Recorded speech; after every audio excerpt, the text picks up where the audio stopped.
Hello friends, রনিজ Laha ব্লগসের নতুন পর্বে তোমাদের স্বাগতম জানাই। যারা প্রথমবার আমার চ্যানেলে ভিজিট করেছো তাদের বলবো চ্যানেলটা সাবস্ক্রাইব করে পাশে থেকো, বাকি পুরো পর্বটা দেখো, আশা করি তোমাদের ভালো লাগবে। তো দেখতে পাচ্ছ অলরেডি কিচেনে ভাত রান্না করে ঢাকা দিয়ে গেছে, এদিকে একটা কিছু করেছে, এখানে কোনো তরকারি আছে আর ওখানেও জানি না কি আছে, খাবার সময় দেখতে পারবো। তো অলমোস্ট রান্না মা করে দিয়ে গেছে। তো মা বাড়িতে নেই আজকেও, তো সেই জন্য এখন আপাতত বাড়িতে আমি একা আছি। তো মা আর দাদা মিলে গেছে গৌরীদেবী হসপিটাল। তো এই যে দুদিন আগে দেখলে মা গিয়েছিল ডাক্তার দেখাতে, পেটের ডাক্তার। তো আজকে পেটের ফটো হবে, তো সেই জন্য মা গেছে, দাদা নিয়ে গেছে মাকে।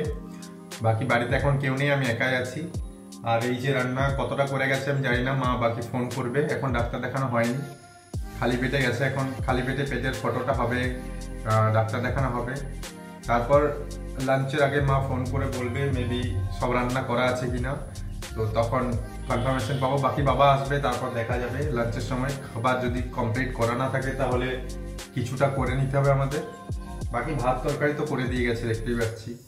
তো যাই হোক, যা খবর হবে আগে সেটা তোমাদের দেখাবো অবশ্যই। বাকি বাবা আসুক, লাঞ্চের সময় কি কি আছে দেখাবো। তো মা এইমাত্র ফোন করেছিল, বললো যে ভাতটা করা নাই, চাল রেখে দিয়ে গেছে ভাতটা চাপাতে। আর এদিকে ঘুগনি আর শুক্তো দুটো করে দিয়ে গেছে, তরকারি করে দিয়ে গেছে, শুধুমাত্র ভাতটা করতে হবে। ভাত করে এদিকে বাবা খেতে বসে গেছে, দেখতে পাচ্ছ শুক্তো নিয়েছে আর বাবা যা যা খায় সব নিয়েছে। আর এদিকে আমগুলো কেটে রেখেছে। আমি ভাবলাম এখন লাঞ্চের জন্য খিদে পাইনি, তো আমি একটু আমই খাই, তো সেই জন্য বাবা আম কেটেছিল, আমি একটা আম খাচ্ছি। বাকি এবার আমিও লাঞ্চ করে নেব। এই যে দেখতে পাচ্ছ আমি বেশি কিছু নিইনি, আমার বেশি খিদে নেই, শুধু ভাত নিয়েছি আর ঘুগনি নিয়েছি, আর যে বড়ার ঝাল দেওয়া ছিল একটা বড়া নিয়েছি, আর একটুকু মাছ নিয়েছি ব্যাস। বেশি মাছও খেতে ইচ্ছে করছে না, খিদে নেই আমার বেশি। বাকি শুক্তোর তরকারি ছিল, কুমড়ো সেদ্ধ আরও ছিল, সেগুলো বাবা খেয়েছে।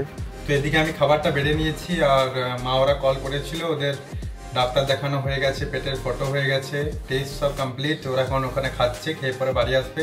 তো এখন 1-1.5 ঘন্টা লাগবে ওদের আসতে, এখন বৃষ্টিও হচ্ছে, তো সেই জন্য। বাকি আমার যা যা নেওয়ার ছিল কম করে নিয়েছি, বেশি খিদে নেই। তো তোমাদের অলরেডি দেখালাম কী কী নিয়েছি। তো চলো আমি লাঞ্চটা কমপ্লিট করে নিই, তারপর ওরা আসলে তখন দেখাবো। তো আজকে দুপুরে বৃষ্টি হয়েছে, দেখতে পাচ্ছ পুরো ভেজা আছে। আজকে আর গাছে জল দিতে হবে না, তো এগুলো অলরেডি ভেজাই আছে। বৃষ্টির জল পাচ্ছে বলে সব গাছেই দেখতে পাচ্ছে বেশি বেশি করে ফুল আসছে। নিজে জল দিলে এতটা আসে না, কিন্তু এখন অনেকটাই বেশি আসছে। বাকি ছাদটাও কোনোখানটা হালকা শুকিয়েছে, হালকা ভেজা। মেঘ এখন আপাতত পরিষ্কার করে দিয়েছে, এখন আর সেরকম কিছু নেই, তবে দুপুর দিকটাতে হচ্ছিল বৃষ্টিটা। এখন মেঘটা ক্লিয়ার আছে, পরিষ্কার আছে। তো আমি ছাদে এলাম দেখতে গাছগুলো ঠিকঠাক বৃষ্টির জল পেয়েছে কি না, কারণ এটা সাইডে আছে, তো ঝিট দিয়ে যদি বৃষ্টি হয় তাহলে ঠিকঠাক জল পাবে না। সোজা বৃষ্টি তো এখন হয় না, এখনকার দিনে বৃষ্টি মানে ঝড়ের মতোই বৃষ্টি হয়। আগের দিন দেখলে যেমন আমরা ছাদে ছিলাম, এখানে শেডের আড়ালে ছিলাম, তো ওই দিক থেকে ঝিটটা দিচ্ছিলো বলে এখানটা ভেজে নি, ওই দিকটা ভিজেছিল। তো সেরকমই গাছগুলো সে আড়ালেই আছে, তো সেই জন্য। তো একবার চেক করে নিলাম, বৃষ্টির জল ঠিকঠাক পেয়ে গেছে, আজকে আর জল দিতে হচ্ছে না, সব ভেজা আছে। আমি ছাদে একটু হাঁটাহাঁটি করব, তারপর সন্ধে হলে নিচে চলে যাব। আর পাটার ফোলা ভাবটা একটু কমেছে, বাট ক্ষতটা এখনও আছে।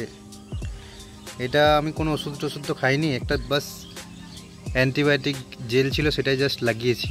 তো ওটা এখন টাইম লাগবে ঠিক হতে, 2-4 দিন। ব্যথাটা হালকা কমেছে, কিন্তু ব্যথা আছে, অনেক জোরে পেয়েছিল না, সেই জন্য। এইদিকে পচন বসে ফোন ঘাটছে, সবার সাথে গল্প করছে। দেখা ভালো করে দেখা, ওকে তুললে দেখা। তারপর মা দাদা হসপিটাল থেকে এলো, দাদা কিছু খায়নি, এখানে চিকেন ললিপপ দুটো নিয়ে এসছে, একটা আমার জন্য একটা ওর জন্য। আর বাকি মা খাবার নিয়ে গেছিলো, সেটা খেয়েছে। আর এই যে চিকেন ললিপপ খাচ্ছি, ক্যান্টিনে, গৌরীদেবীর ক্যান্টিনে আমি খেয়েছি, আগেও দেখেছিলে তোমরা অলরেডি। তো ওখানে খুব ভালো টেস্ট লাগে চিকেন ললিপপে, সেই জন্য দাদা এনেছে। তো বাড়িতে এনে অতটাও ভালো লাগছে না, ওখানে গরম গরম খেলেই বেশি ভালো লাগে। মা এসে ঘর বাগাতে লেগে গেছে, সব নোংরা করে রেখে দিয়েছি আমরা। লাইনটা চলে গেল, তাই আমি আবার উপরে এলাম, মানে নিচে গরম করছে প্রচণ্ড। আর মা তো দেখলে রান্নাঘরটা এখন বাগাচ্ছে, বলছে তোরা সব চারিদিকে নোংরা করে রেখে দিয়েছিস। তো মা এখন বাগাচ্ছে আর বললো আজকে পেটের ফটো যেটা হয়েছে তো সেটাতে কিছু বেরোয়নি, মানে আলসার বা যেটা ভেবেছিলাম পেটের ভেতরে ইনফেকশন আছে তো সেরকম কিছু নেই। তো রিপোর্টে দেখলো ডাক্তারে, তো শুধু গ্যাসের ওষুধ দিয়েছে। তারপর আর একটা ব্লাড নিয়েছে যেটা কলকাতা থেকে টেস্ট করাতে হবে বললো। ওই টেস্টটা এখানে হয় না, জানি না কিসের টেস্ট এক্স্যাক্ট, সেটা মা তো বলতে পারছে না ডিটেলসে। তো ওটা ডক্টরের সাথে কথা বললে জানতে পারবো। বাকি লেখা আছে প্রেসক্রিপশানে মেবি। তো এই টেস্টটা হবে, কলকাতা থেকে টেস্টটা করিয়ে আসবে, 3000 টাকা লাগবে বললো। টেস্টটা এখানে হয় না। তো যাই হোক, ওই টেস্টটা রিপোর্টটা দেখলে বোঝা যাবে যে কিসের জন্য সমস্যাটা হচ্ছে, এক্স্যাক্ট রিজনটা মেবি ওই টেস্টের রেজাল্টেই বোঝা যাবে। এখন আপাতত বোঝা যাচ্ছে না। পেটের ফটো ক্লিয়ার এসছে, কোনো রকম অসুবিধা হয়নি, কিন্তু ফটো করার সময় অনেক কষ্ট পেয়েছে। মুখ দিয়ে নল ঢুকিয়ে মানে পেটের ফটো করো তো সেটাতে মা বললো আরও অনেকজনের ফটো হলো আজকে 6-7 জনের টোটাল, তো অনেকেই বমিও করে দিয়েছে।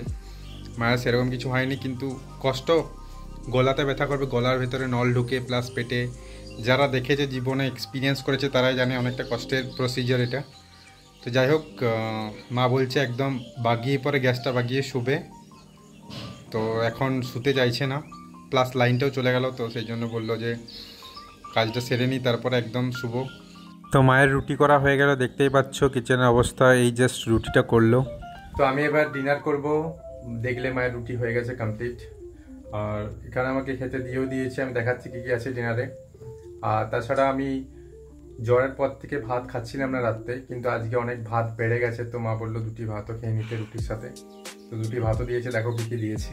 তো এই যে 2টি রুটি আছে, আলু ভাজা করলো গরম, আলু ভাজা আছে, আর একটা তরকারি আছে, আর ডাল আছে, আর এই 2টি ভাত দিয়েছে আলাদা করে। মানে আগে রুটিটা খাবো, তারপর লাস্টে 2টি ভাতটাও খেয়ে নেবো, কারণ ভাতগুলো বেড়ে গেছে বললো অনেকগুলো। তো আমি ডিনারটা করে নিই। তো আমি আবার 2টো পেঁয়াজ নিয়ে এলাম।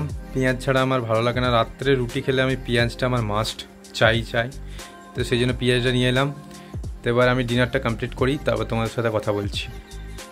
তো আমার ডিনার হয়ে গেছে, দেখলে আমি শুয়ে পড়েছি অলরেডি। তো এবার আমি যে ওয়েব সিরিজটা দেখছিলাম ওটা দেখবো, তারপর ঘুমিয়ে পড়বো। তো আজকের ব্লগটা আমি এখানেই শেষ করছি। যদি ভালো লেগে থাকে লাইক কমেন্ট শেয়ার করবে, আর চ্যানেলটা অবশ্যই সাবস্ক্রাইব করবে। দেখা হচ্ছে কালকের নতুন ব্লগে। টাটা, সবাই ভালো থাকবে।